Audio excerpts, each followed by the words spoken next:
Les sans-abri et les migrants en transit ne sont pas épargnés par l'épidémie. À Bruxelles, où ce public est plus présent que dans d'autres régions, on se prépare activement à les protéger aussi. On travaille vraiment ensemble aussi avec différents acteurs locaux et donc aussi les organisations qui travaillent sur le terrain et de voir avec eux, aussi bien qu'avec les partenaires que je viens de mentionner, comme MSF, SAMU Social, Médecins du Monde, etc., pour au mieux organiser cette phase-là. Il faut dire que le vaccin Johnson & Johnson ne demande qu'une seule dose et qu'il peut se conserver dans un simple frigo pendant 3 mois. Une logistique aisée pour toucher un public hors des radars. Un public qui n'est pas captif, qu'on ne trouve pas facilement, qui bouge, qui n'a pas d'adresse officielle, qui se sent ou qui est illégal et donc qui n'a pas envie d'être trop connu des autorités. Ce public-là, quand on le vaccine, il faut essayer de le vacciner quand on l'a, c'est-à-dire une fois, en n'étant pas du tout sûr qu'on le retrouvera une deuxième fois et certainement pas dans un timing bien précis. Le vaccin doit aussi permettre de protéger des aînés isolés qui vivent toujours chez eux et qui ont du mal à rejoindre un centre de vaccination.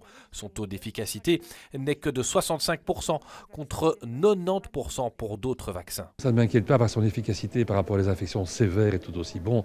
Et je pense que c'est important et on l'a souligné, il faut le répéter.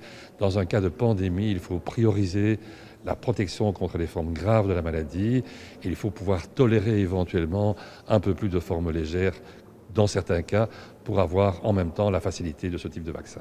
Bruxelles attend 500 000 des 5 millions de doses Johnson & Johnson commandées par la Belgique. Elles commenceront à être livrées dans la seconde quinzaine du mois d'avril.